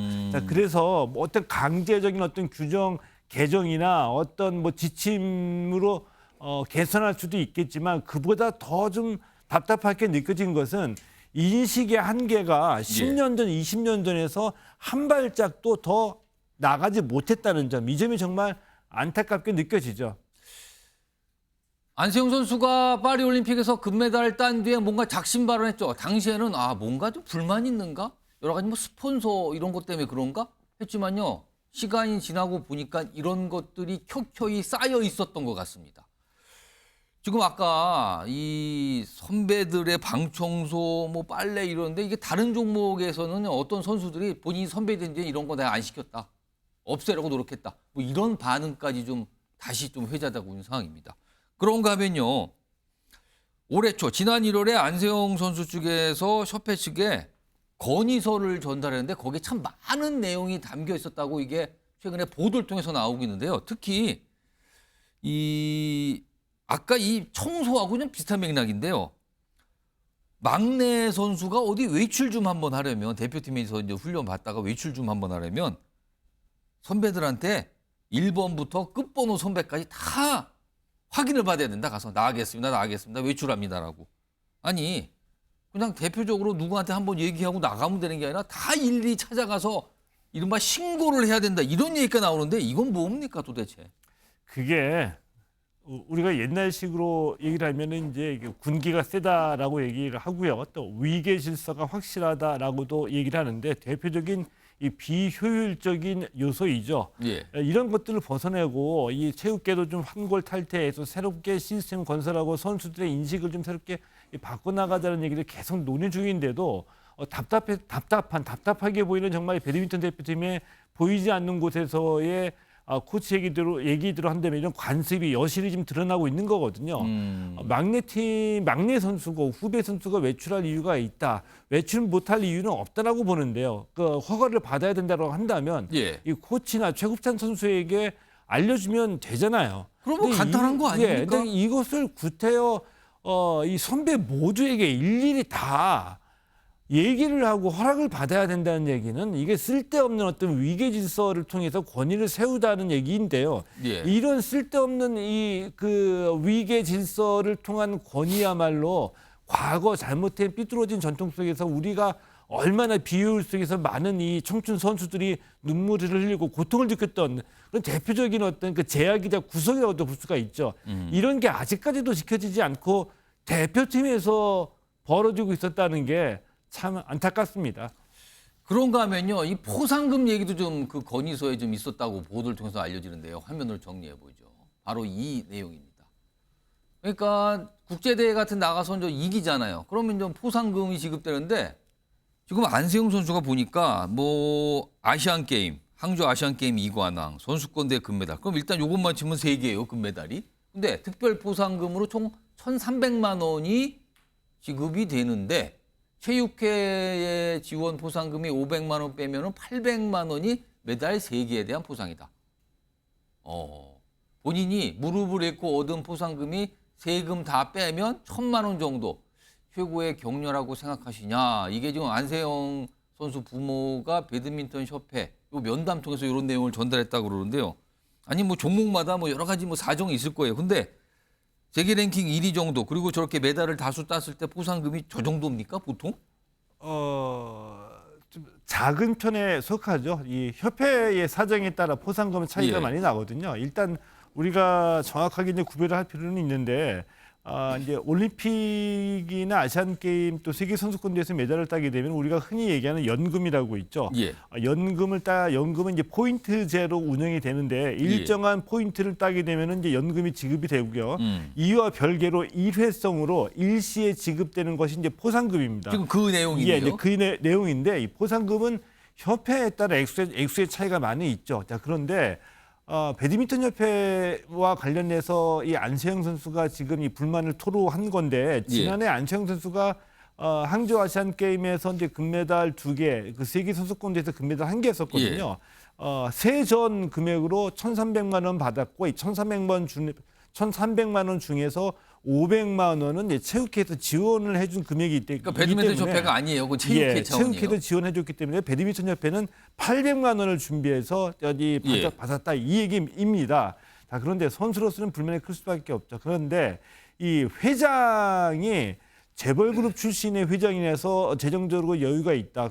그런데 이 배드민턴 협회는 생활체육 동호인 출신이고 재정이 넉넉하지 못하기 때문에 주머니에 여유가 없다라는 것을 이해할 수도 있습니다. 그런데 회장이 갖춰야 될 능력 중에 하나 체육단체에서는 재정 능력이거든요. 그렇죠. 본인이 재정 능력이 없으면은 그 비슷한 재정을 확보할 수 있는 돈 모아서 오는 능력이 있어야 협회 운영이 가능하고 협찬금 아니면 기부금 이런 거 유치를 좀 잘해야 되잖아요. 그런 재주가 있어야 스포츠 단체에서 원활하게 운영할 수 있던 여지가 생기는 거죠. 그렇지 않으니까 자꾸 이런 이 선수들의 불만이 터져 나오는 거고요. 뭐 이런 대목에 있어서는 이 안세영 선수뿐만이 아니라 이 배드민턴 선수 선후배 모두가 동의하지 않을까 충분히 뭐 짐작할 수 있죠. 자, 오늘 이 사안과 관련해서 안세영 선수가 글을 올렸어요. 가장 최신 입장이 나온 건데 이런 내용입니다. 협회와 시시비비 공방전 아닌 진솔한 대화 시간 있길 기대한다. 그리고 체육회 문체부 진상 파악 소식 확인. 뭐 협회와 선수 원활한 소통이 되는지 선수들 목소리에 귀 기울이길 바란다. 그리고 이 얘기를 또 남기죠.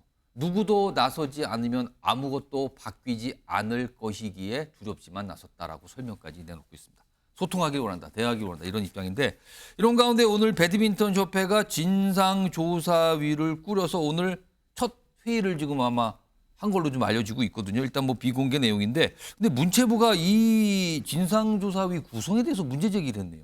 그러니까 절차의 문제를 지적을 했습니다. 이 배드민턴 협회의 규정상 이 각종 위원회는 이사회의 심의 및 의결 사항이거든요. 근데 이사회에서 지금 진상조사위원회 구성을 심의하지도 않았고 의결하지도 않은 사항입니다.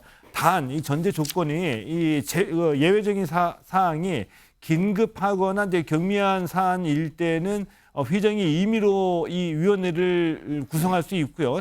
차기 이사회에 보고해서 승인받으면 되는 사안인데 문체부는 결코 이 사안이 경미하지 않다 때문에 정식으로 절차를 밟으라고 이제 권고를 한 겁니다. 이 문체부가 이 스포츠 단체의 이 진상조사위원회와 같은 위원회 구성과 관련해서 이 절차를 시작한 것은 상당히 이례적인 일이거든요. 때문에 두 가지 정도를 시사한다라고 봅니다. 첫 번째는 이번에 그 안세영 선수의 발언과 관련된 파동을 면밀하게 주시하고 있다는 점 하나고요. 그다음에 또 하나는 뭐냐면 이 배드민턴 협회뿐만이 아니라 이번 올림픽에서 우리 선수들이 좋은 이 성적을 거뒀지만 뒤에서 벌어졌던 일들, 예를 들면 역도에서도 이 코치의 어떤 실수로 인해서 메달을 아깝게 놓쳤다는 얘기도 나오고 있고요. 이런 실수, 체육단체의 그 행정과 관련해서 이제부터 올림픽이 끝났으니 문체부가 면밀하게 들여다보고 고칠 것은 고치겠다라는 이 시사점이 두 번째라고 봅니다. 알겠습니다. 오늘 뭐 지금 스포츠계의 현안에 대해서 좀 짚어봤습니다. 지금까지 최동호 스포츠 평론가였습니다. 고맙습니다. 네, 고맙습니다.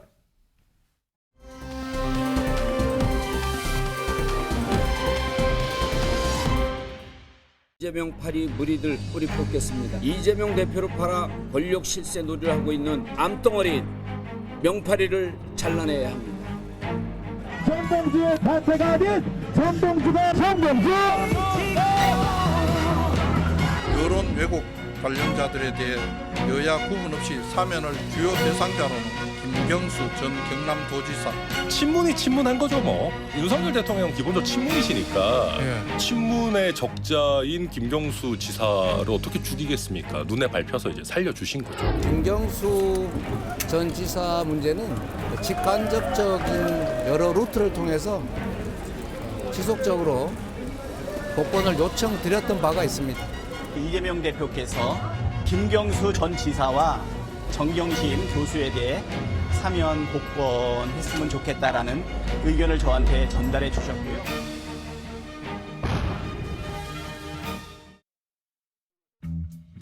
자, 이제 복장이 바뀌었죠? 지금부터 왜 그러냐면요. 지금부터 금요일에 은밀한 정치방송 금은방 순서이기 때문입니다. 오늘도 청년 정치인 3분 모셨는데요. 한 분씩 좀 소개해드릴까요? 우선 국민의힘의 박준건 의원 나와 계시고요. 그리고 그 옆에는 더불어민주당 전용기 의원 자리하셨습니다. 그리고 개혁신당 천하람 의원도 나와 계십니다. 안녕하십니까? 안녕하십니까?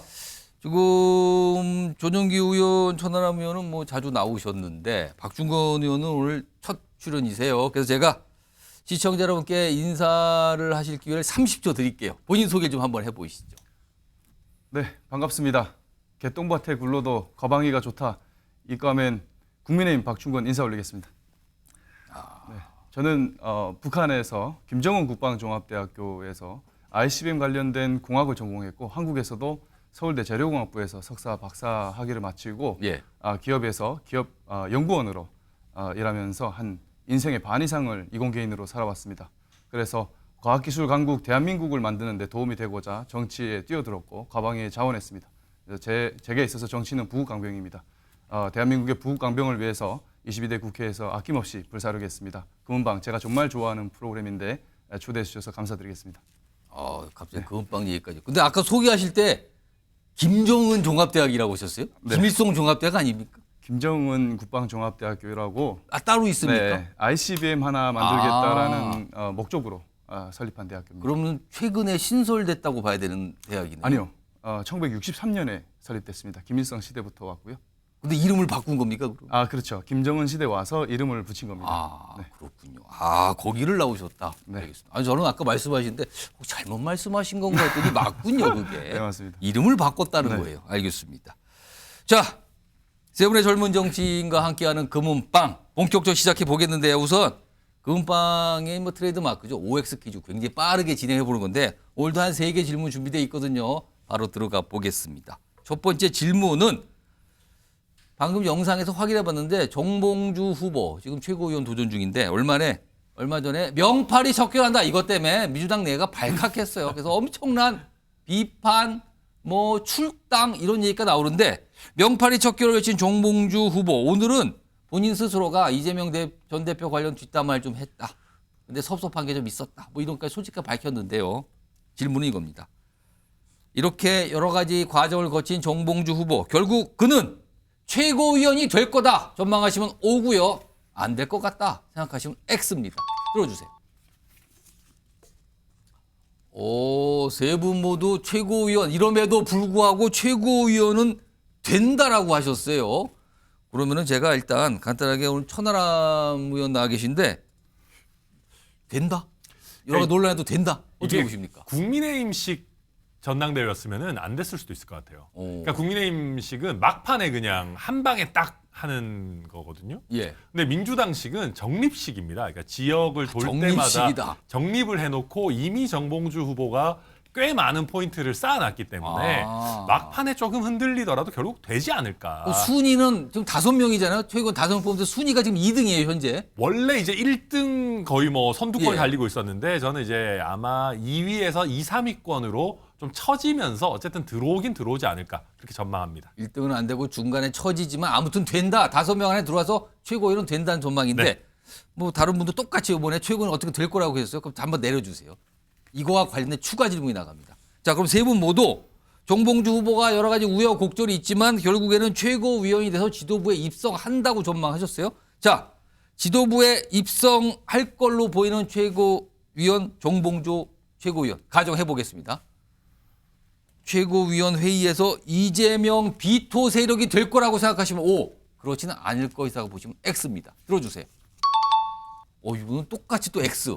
비토 세력 못 된다고 보신 거예요? 그럼 전용기 의원은 일단 두 가지 질문 다 포함해서 일단 최고위원회 될 거라는 거, 그다음에 들어가도 비토 세력 안 된다. 어떤 이유에서 그렇게 보십니까? 기본적으로 천하람 의원께서 말씀해 주신 것처럼 우리는 그 적립식 방식을 사용하고 있습니다. 그리고 마지막까지 모른 척하고 지나갔다면 국민들께서 많은 의심을 할 수 있을 건데 지금 분명히 본인이 사실 그대로를 밝혔거든요. 그리고 서운한 감정이 있었다. 예. 그러나 뭐 앞으로 싸워 나가는데 힘을 실겠다라는 입장을 냈기 때문에 그런 부분들을 감안했을 때 떨어지기에는 쉽지 않은 이미 득표수를 얻었기 때문에 예. 충분히 최고위원회에 입성은 할 것이다. 예. 라는 말씀 좀 드리겠습니다. 그리고 비토 세력은 안 될 거다. 비토 세력이 되기는 어려울 것 같습니다. 이 또한 비슷한 맥락인데 예. 끝까지 숨기고 본인이 서운한 감정을 가지고 있었음에도 불구하고 사실대로 얘기하지 않았으면 그 꿍한 마음이 아마 오래 가지 않았을까 싶은데 사실대로 이야기를 했습니다. 예. 그리고 서운한 감정이 있었다. 그러나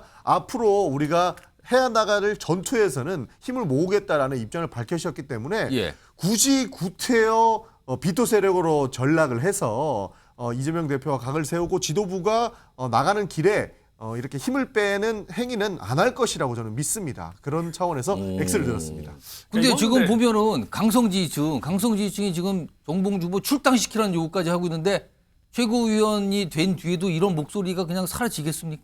사라지지는 않겠지만 뭐 이런 부분들을 잘 헤쳐나가야만 하는 지도부라고 저는 생각을 하기 때문에 네. 그런 차원에서 비토 세력이 되면 안 된다라는 측면도 있습니다. 전화람 의원 뭐 말씀하실 거 저는 그냥 있었던 것 짧게 같아요. 얘기하면 정봉주 전 의원은 좀 포퓰리스트세요. 그러니까 지금은 이게 이렇게 불거졌기 때문에 마치 비명인 것처럼 지금 되지만 예. 민주당 지지층 당원들의 절대 다수가 만약에 친명 색채를 계속 유지한다면 예. 뭐 정말 김경수 전 지사가 확 떠가지고 뭐 대세가 바뀌고 이런 게 아니라면 결국 대세 추종형으로 가지 않겠나 저는 그렇게 전망합니다. 마지막으로 박준건 의원 역시 아까 두 가지 대답에 다른 의원과 똑같은 대답을 했어요. 근데 마지막 거 한번 들어볼까요? 비토 세력은 안 될 것 같다. 제가 그렇게 생각한 이유는 예. 저는 정봉주 후보 X를 조금 높이 들어주세요. 네. 가슴 쪽에. 예. 네. 정봉주 후보 자체가 대표적인 명파리 1호라고 생각합니다. 그런 발언을 하신 자칭 이제 그 뭐랄까 명파리 척결자를 자처하셨는데 예. 저는 그 이유를 명파리 2호, 3호를 허락하지 않겠다라는 의미로 생각이 무슨 됐고요. 뜻인가? 나야말로 진정한 명파리다. 네, 나만 이제 명파리로서의 어떤 온전함을 누리겠다라는 생각이신 것 같고, 그래서 이제 이러한 어떤 무리수를 좀 어떻게 보면은 두셨다고 생각하는데 예. 그 부분에 대해서 어떤 역풍이 불다 보니까 이재명 대표에 대한 애정이다라고 이제 해명하고 나섰었죠. 네. 왜냐하면 과거에도 대표적인 어떤 예. 친명계로서 비명계의 척결에 앞장서셨던 분이고 예. 그렇기 때문에 뭐랄까 비토 세력으로 바뀌지는 않을 것이다. 그러나 당선도 될 거라고 생각하는 것은 어떻게 보면은 최고 저놈에 대한 직접적인 비판이 아니니까 그 정도 약간의 마이너스 감점은 있겠으나 치명적이지는 않을 거다. 네, 그렇게 생각합니다. 박준건 의원이 최고 존엄이라는 표현을 쓰니까 인상적입니다. 아주 미상상을 알겠습니다. 내려주세요. 그것도. 나야말로 유일한 진정한 명팔이다. 그렇게 생각하니까 절대 비토 세력은 아니다. 이런 분석이신데요. 자, 두 번째 질문 나가겠습니다. 이거는 앞서서 천하람 의원께서 이미 하셨어요. 네, 그럼에도 불구하고 천하람 의원을 포함해서 질문 드립니다. 윤석열 대통령은 따지고 보면 친문이라고 생각하시면 O, 아니라고 생각하시면 X입니다. 들어주세요. 역시 천하람 의원만 O, 친문이라 그 다른 의원은 아니다라고 하셨어요. 두 분은 솔직히 뭐 친문이라고 생각하셔도 친문이라고 말할 수 없는 위치에 일단 계시죠. 천하람 의원은 많이 하셨는데 오늘도 역시 친문이다 주장하셨어요. 근거가 뭡니까? 저는 우리 대통령께서는 은혜를 중히 생각하시는 분이라고 생각합니다. 한동훈 대표에 대해서나 국민의힘에 대해서도 본인이 은혜를 베풀었기 때문에 또 일정 부분 받아야 된다라는 생각을 갖고 계시다고 저는 생각하는데 그런 배은망덕함을 우리가 좀 배척하는 그런 기준을 일관되게 유지한다면은 지금의 윤석열 대통령이 있었을 때 가장 큰 은혜를 베풀어 준 분이 누굴까? 저는 검찰총장으로 발탁하신 문재인 대통령일 것이다라고 생각하고 그 이후에 이제 세부적으로 윤석열 대통령께서 뭐 양정철 전 민주연구원장을 포함한 친문들과 여전히 교류하고 있다. 뭐 그것이 김경수 전 지사 사면의 어떤 하나의 또 모티브가 되지 않았냐 이런 얘기들이 돕니다마는 그거 이전에 저는 대통령께서 결국은 문재인 정부의 검찰총장이라고 하는 것이 굉장히 중요한 본인의 정체성 아닌가 그렇게 평가합니다.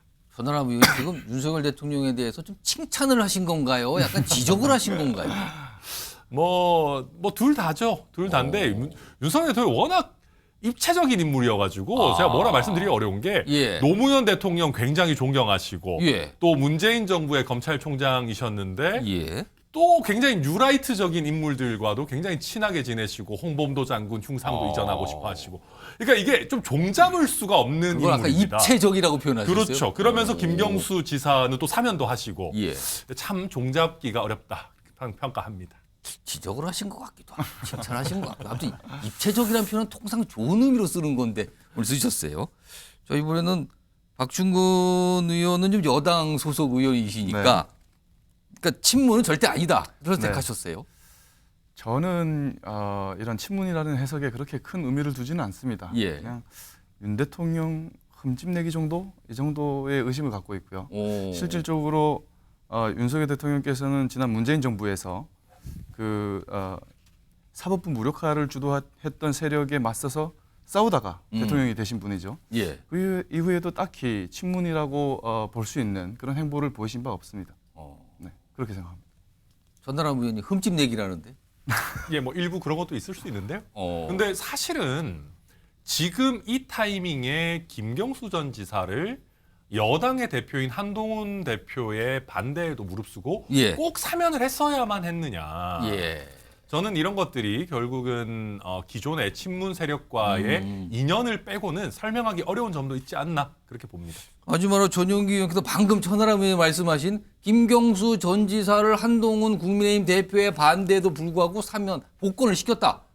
이것까지 감안을 했는데도 친문은 아니다 이렇게 판단하십니까? 친문은 아니죠. 좀 전에 우리 천하람 의원께서 배응망덕한 일은 안 하실 거다라고 말씀하셨는데 저희 입장에서는 속이 터질 일입니다. 그렇습니까? 왜냐하면 마지막까지 문재인 정부의 검찰총장이라고 윤석열 검찰총장을 굉장히 믿었던 그런 정부였거든요. 그러나 마지막에는 그렇지 못한 모습을 보였고 살아있는 권력을 수사한다면서 본인은 받지 않으려고 하는 그런 수사를 굉장히 남용을 하셨다라고 저희는 생각을 하고 있기 때문에 배응망덕이라는 단어가 저는 확실히 와닿았다라는 말씀을 좀 드리고 싶습니다. 여기서 사실 친문이라고 하는 것 때문에 뭐 김경수 사면론을 이야기한 것 같은데 김경수 지사를 사면하기 위해서 했던 행동들이 뭐였습니까? 결국에는 여권의 인사를 더 많이 사면했습니다. 그래서 저희는 김경수 전 지사의 사면이 여권의 인사를 사면하기 위한 명분 쌓기용 정도다 이렇게 보는 거거든요. 사실 사면권이라는 것은 통합을 이야기할 때 자주 정치권에서 사용했던 내용들입니다.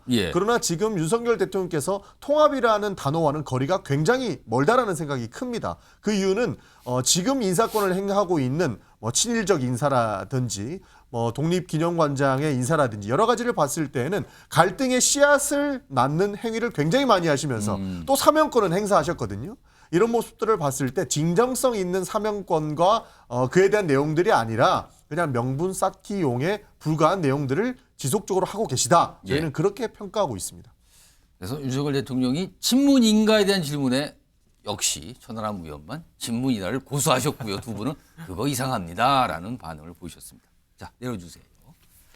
OX 마지막 질문 하나 또 바로 나가겠습니다. 이번엔 야당과 좀 관련이 있어요. 얼마 전에 이재명 전 대표가 김경수 전 지사 복권과 관련해서 여러 경로를 통해서 복권시켜달라고 요청을 했다 이렇게 밝혔습니다. 그런데 일각에서는 정말요? 진짜요? 약간 그런 시각도 있습니다. 질문은 바로 이겁니다. 이재명 전 대표, 김경수 전 지사의 복권을 진심으로 원했다고 생각하시면 O, 아닐 것 같다라고 생각하시면 X입니다. 들어주세요. 요거는 전용기 의원만 진심이다. 두 분은 진심 아닌 것 같다라고 하셨어요. 그러면 일단 전용기 의원의 답은 좀 아껴두고요. 천하람 의원 진심 아닐 것 같다 의심하시는 거네요. 그러니까 이재명 대표께서 겉으로는 굉장히 강해 보이시는데 생각보다 겁이 많으신 것 같다는 생각이 겁이 많을 것 같다. 그러니까 예전에도 뭐 체포동의안 국면 본인이 이제 체포동의안을 받느냐 마느냐 하는 국면에서도 나를 체포 당하게 하지 말아달라. 뭐 이렇게 호소하는 글도 뭐 돌리고 뭐 이랬다 그러죠. 그러니까 지금 이재명 대표 입장에서는 본인이 민주당의 사실상 유일한 대권 주자다라는 그 상징성이 흔들리는 걸 결코 원하지 않을 겁니다. 왜냐하면 그게 흔들리기 시작하면은 법원에 있는 판사들도 이재명 대표의 신병에 관한 내지는 유무죄 판단에 대한 결정을 하는 부담이 떨어질 수 있어요. 민주당의 유일한 대권 주자를 유죄 판단한다, 법정 구속한다. 굉장히 부담스러운 일이거든요. 그런데 이재명 대표가 민주당의 여러 대권 주자 중에 원 오브 댐이다. 그렇다면 그거는 좀 다른 문제입니다. 부담이 좀 덜하다. 덜어지죠. 그리고 대권 재수를 꿈꾸는 이재명 대표 입장에서 어쨌든 그 어떤 변수도 허락할 필요가 없다. 그렇기 때문에 지금 당권까지 다시 한번 가져가겠다는 거 아니겠습니까? 그래서 굉장히 불편하게 생각하고 있을 거다. 이렇게 봅니다. 근데 요청은 왜 했다고 밝히는 걸까요? 안 하면 또 욕하니까요. 또 친문 세력과 지금 굉장히 불편한 동거를 하고 있는 상황에서 티나게 반대한다. 아니면 아예 요청 안 한다. 이럴 수는 없을 겁니다. 티나게 불편한 걸 드러나면 이거 안 좋을 것 같아서 요청했다라고 강조를 하고 있는 거다. 그런 해석이신데. 역시 진심이 아니라고 보신 박준건 의원 X 선택하셨어요. 근거가 뭡니까? 저는 이렇게 생각합니다. 지금 더불어민주당의 경우는 일국 체제가 완성이 돼가고 있는 상황이지 않겠습니까? 그런 상황에서 과연 이재명 전 대표께서 과연 잠재적인 경쟁자가 될 수 있는 김경수 전 지사에 대해서 복권되는 것을 진심으로 원하셨을까에 대한 의문이 있고, 그리고 사실상 그 대통령께서 복권에 대해서 이제 결정을 하신 사안이고 이재명 전 대표께서 막을 수 있는 상황이 아니지 않겠습니까? 어차피 뭐 본인이 뭐 반대한다 입장을 해도 막을 수도 없는 거. 그런 상황에서 이재명 전 대표 입장에서 생각해 본다면 이렇게 된 이상 차라리 그렇게 요청을 했다라고 말씀을 하시는 게 본인에게 유리하다고 판단했을 것 같다는 생각이 듭니다. 뭐 약간 이런 표현이 맞는지 약간 생색도 낼 수 있다. 생색도 낼 수 있고 어떤 차기 행보를 고려했을 때 이미지 쇄신도 좀 필요하고 또 친문 세력도 좀 껴안아야 되고 전당대회 중이기도 하니까 그렇게 판단하시지 않았을까 이렇게 생각합니다. 두 분 얘기 들어봤는데 전 진심에 대한 강한 의문을 갖고 계신 두 분 얘기 들어봤는데 오늘 나온 세 분 중에 유일하게 이재명 전 대표의 진심을 믿고 계신 전용기 의원 5를 선택하셨습니다. 어떤 이유입니까? 일단 기본적으로 권력 구도에 대해서 우리 두 의원님께서 말씀을 해주셨는데 지금 상태라면 그 권력 구도는 변하지 않습니다. 김경수 전 지사가 당에 돌아오시더라도 권력 구도에 대한 큰 변화는 없을 것이기 때문에 그것을 겁먹었다라고 평가하는 것은 평가절하다 이렇게 볼 수 있을 것 같습니다. 이재명 대표께서는 이미 총선을 통해서 그리고 지난 대선에 지기는 하셨지만 리더십에 대한 평가는 어느 정도 받으셨거든요. 그리고 윤석열 대통령을 맞서 싸울 수 있는 그런 인물은 이재명뿐이다라는 것이 많은 민주당의 당원들께 공고히 자리 잡혔기 때문에 그 부분 때문에 무서워서 반대했을 것이다라고 하는 것은 조금 어불성설이다라는 말씀 좀 드리고 싶고 두 번째는 결국에는 김경수 전 지사 같은 친문 그룹 그리고 친노 그룹들이 복권돼서 함께 지금 이 난관을 헤쳐나가야 된다고 생각을 했을 겁니다. 지금은 모든 총알과 모든 힘든 상황들을 이재명 대표가 혼자 다 감안하고 있거든요. 그래서 민주진영에서는 이것을 함께 극복해 나갈 사람들이 아주 필요한 상황이었고 김경수 전 지사도 굉장한 리더십을 가지고 있는 분이기 때문에 이 난관을 극복해 나가는데 굉장한 도움이 될 것입니다. 그렇기 때문에 충분히 필요에 의해서 요청을 했을 수도 있다라는 생각이 있기 때문에 저는 그 두 가지를 이야기하고 싶습니다. 그럼 제가 전용기 의원께 조금 더 추가 질문 드리면 두 가지 이유를 말씀하셨는데 그러면은 하나는 사실은 김경수 전 지사가 이제 다시 뭐 정치 일선에 복귀를 하더라도 그만한 세력과 영향력을 가질 수 있겠는가라는 판단인데 그다지 않을 거라는 판단이 하나 있었고 하나는 지금 하나라도 힘이 더 필요한데 도움을 받으면 좋겠다는 생각. 두 가지 생각 중에 어떤 게 더 컸다고 보십니까? 기본적으로 저는 후자지 않을까 도움을 싶습니다. 받는 생각이 더 컸다. 그렇습니다. 지금은 결집을 해야만 이길 수 있습니다.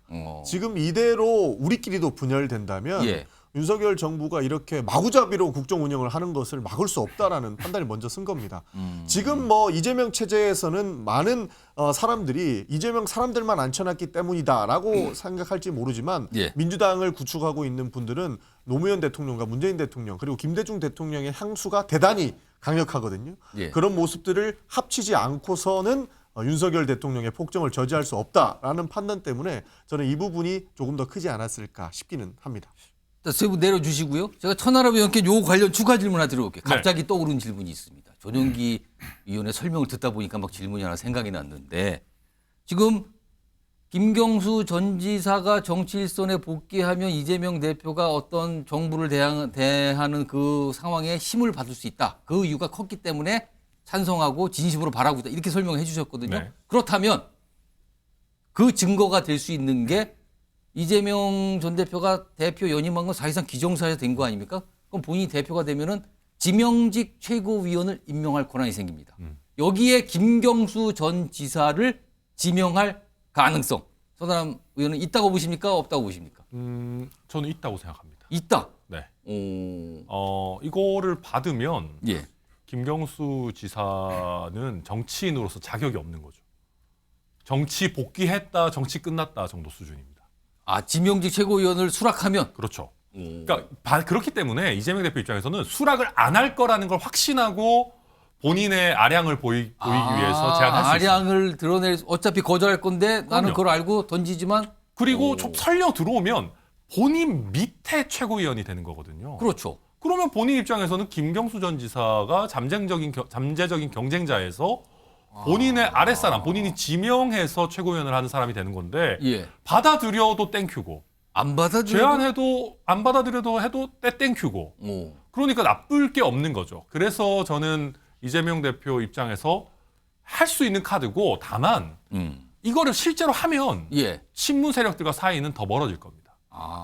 모욕적이라고 느낄 겁니다. 친문 세력들. 지금 뭐 하는 겁니까? 그렇죠. 약간 이렇게 발이 나올 것 같다. 경남지사까지 한 친문의 적자를 본인 예. 밑에 두겠다는 거냐 예. 이렇게 나올 거라서 실제 사이는 안 좋아지겠지만 예. 아량 있는 코스프레는 할 수 있다 이렇게 봅니다. 뭐 일각에서 그런 얘기가 나오는데 모르겠습니다. 이게 어떤 모습일지요. 전하람 의원의 약간 이거는 줘도 안 줘도 아무튼 이재명 전 대표에게 유리한 상황이 될 것이다 이렇게 해석을 해주셨습니다. 사실 누구나 이렇게 해석을 할 수 있기 때문에 예. 이 정도의 정치적 계산을 하지 않는다라는 것은 저는 받아들이기 어렵습니다.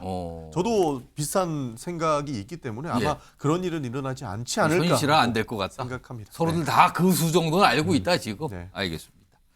자, 세 분의 의원들과 함께 정치권 이슈 빠르게 OX 퀴즈로 좀 다뤄봤고요. 지금부터는 이번 주 한 주의 이슈를 선점했던 인물들을 좀 짚어보는 순서인데요. 이번 주 이슈의 중심에 섰던 인물들 가운데 이 인물은 최고, 이 인물은 최저점을 줄 만하다라는 분을 미리 써달라고 세 분께 지금 질문을 드렸습니다. 그러니까 일종의 베스트 워스트 정도 돼요. 뭐 정치인을 쓰셔도 되고요. 꼭 정치인의 한정에 안 돼도 됩니다만.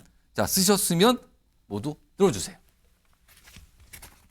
자, 일단 한눈에 한번 쫙 볼까요? 설명을 듣기 전에. 지금 보시면 박준건 의원은 김두관 전 의원이 최고 최저 각각 쓰셨고요.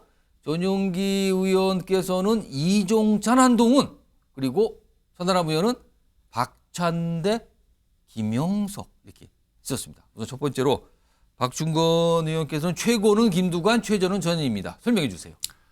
네, 제가 그 최고 인물로 김두관 후보님을 뽑은 이유는 지금 민주당 전당대회에서 이재명 전 대표의 일극 체제에 맞서서 온몸으로 지금 맞서고 계시다. 그러면서 최근에 이런 말씀도 하셨죠. 소수 강성 개딸 주권 시대, 민주당에 민주가 없다라는 말씀을 하시면서 이제 저항하고 계신데 제가 독재 체제에서 살아본 사람으로서 모두가 한 목소리를 내는 상황에서 과연 다른 목소리를 내고 저항을 한다라는 것이 이게 얼마나 큰 위험을 감수해야 되고 용기가 필요한 일인가라는 생각이 들고요. 그리고 실제로 이재명 전 대표께서 최근에 그런 말씀을 하셨죠. 총구는 밖으로라는 말씀을 하셨는데 이 말 한마디에 지금 강성 개딸들의 십자포화가 김두관 후보에게 집중되고 있습니다.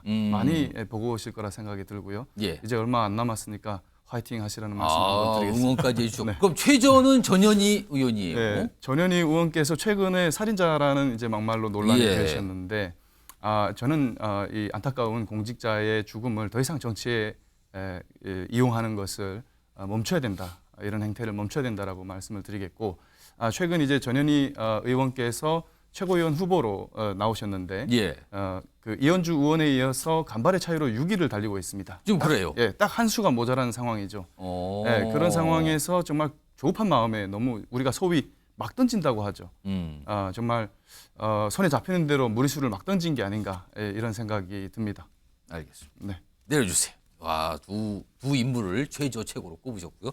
이번 전용기 의원은 최고는 이종찬, 최저는 한동훈입니다. 네, 저는 최고는 이종찬 광복회장을 뽑았고요. 최저는 한동훈 국민의힘 대표를 뽑았습니다. 이종찬 광복회장은 많은 분들이 알고 계시다시피 윤석열 대통령의 정치적 멘토로 불리우고 있었습니다. 예. 그러나 이번에 그 친일 인사를 임명한 것과 같이 여러 가지 논란이 낳자 이종찬 회장이 보수주의자임에도 불구하고 예. 윤석열 대통령과 선을 긋고 광복회에서 따로 이렇게 광복절 행사를 진행하지 않았습니까?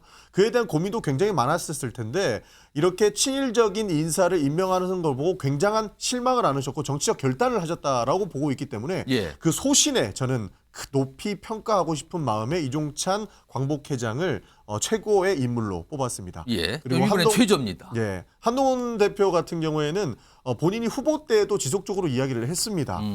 최상병 특검 제3자 안으로라도 본인이 발의하시겠다라고 예. 했는데 지금 이런 방구 안 하고 계시지 않습니까? 이것은 저는 도망가는 거라고 평가를 합니다. 예. 본인이 공약을 했고 본인이 하겠다고 확실하게 이야기를 했던 최상병 특검 이제는 국민의힘에서 안을 내고 확실하게 발의를 해서 그 의지를 보여주셨으면 좋겠습니다. 그러나 지금까지 그에 대한 내용은 하나도 말씀하고 계시지 못하기 때문에 예. 저는 최저의 인물로 한동훈 대표를 꼽았습니다. 근데 최저 인물로 꼽은 한동훈 대표 오늘 박창대 의원이 수용하겠다. 제3자 특검 그 추천안 수용하겠다 했을 때 반응을 절차 진행하겠다고 했거든요. 이건 어떻게 보세요? 오늘은 약간의 상황 변화가 좀 있었는데. 말로만 하는 것은 아니라고 생각합니다. 국회에서는 기본적으로 말로만 해서는 안 되고 예. 본인들이 주장하는 안을 내놓고 그 안을 가지고 와서 예. 조정하고 이것을 결과로 만들어내는 그런 집단 지도 체제인데 지성 체제인데 예. 한동훈 대표는 지금까지 말로만 하셨습니다. 예. 지금 받아들이겠다라고는 하셨지만 확실한 안을 못 갖고 오셨기 때문에 그때까지는 최저의 인물로 평가해도 될 것 같습니다. 알겠습니다. 내려주시고요. 마지막으로 천하람 의원께서는 최저 박찬대, 김영석 각각 쓰셨어요. 네, 사실 이어지는 얘기인데요. 예. 저는 오늘 박찬대 민주당 원내대표. 원내대표가 예. 한동훈 대표가 제안한 제3자 추천 방식의 최상병 특검 받아들이겠다라고 한 것은 아주 훌륭한 정치적 수라고 생각을 합니다. 한동훈 대표를 딱 외통수로 가둬버린 거죠. 이거를 사실은 22대 국회가 들어와서 야당이 뭔가 이런 통 큰 양보의 모습을 보여준 게 저는 거의 첫 번째 사례 아닌가 싶은데요. 오늘 사실은 한동훈 대표를 보고 파이팅! 약간 이런 응원까지 보냈어요. 오늘은요? 어떻게 보면 한동훈 대표의 당대표 출마 공약사항을 도와주겠다라고 나선 겁니다. 그러면 여기서 한동훈 대표가 만약에 이 정도까지 야당이 나왔는데도 안 하겠다라고 하면은 의지가 없는 국민 앞에 거짓말을 한 것이고 근데 이 정도 상황까지 됐는데 국민의힘 내부에서 10명을 못 모아가지고 이걸 못한다 그러면은 무능한 거거든요. 그럼 바로 원외 당대표의 한계, 당대표 리더십 이대로 괜찮은가 이렇게 될 겁니다. 그래서 저는 박찬대 대표가 아주 절묘한 타이밍에 잘했고 이것을 그리고 제3자 특검을 수용을 검토하겠다 이런 게 아니라 명확하게 수용하겠다라고 했고 그러다 보니까 한동훈 대표 입장에서도 본인도 본인 안을 내겠다라고 어쨌든 답할 수밖에 없는 상황으로 잘 밀어 넣었다. 저는 아주 좋은 정치적 수였다라고 높게 평가합니다. 오늘 나온 박찬대 원내대표의 그 발언을 갖고 최고 평가를 해줬고요. 네. 최저는 사실은 이제 김영석 원장 같은 경우에 관장 같은 경우에 문제 많이 있는데요. 저는 요새 보면 고위공직자들이 왜 책임지는 자세가 이렇게 없을까 하는 안타까운 생각합니다. 이유 여하를 불문하고 본인 입장에서 본인이 친일이 아니고 뉴라이트가 아닌데 억울하고 여러 가지 이유가 있을 수 있습니다.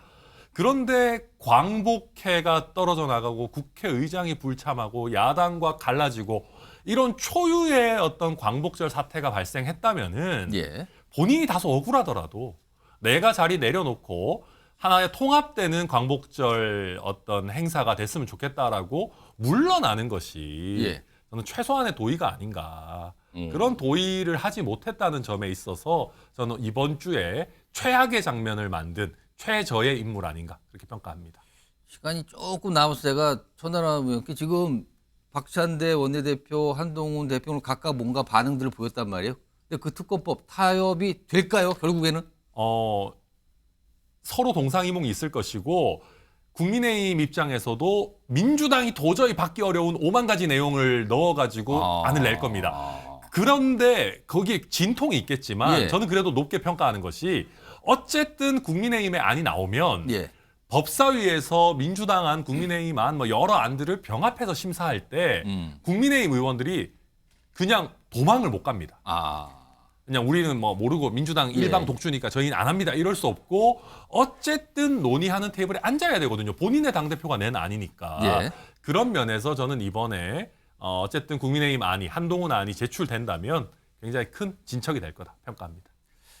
자, 오늘 금은방 순서를 통해서 여러 가지 이슈, 사실상 앞서 다뤘던 뭐 정치 이슈를 거의 다 다뤄본 것 같아요. 오늘 금은방 순서 여기서 마치겠고요. 자, MBN 뉴스와이드 오늘 금은방 순서로 여러분께 마지막 인사를 드리겠습니다. 시청해 주신 여러분 고맙습니다.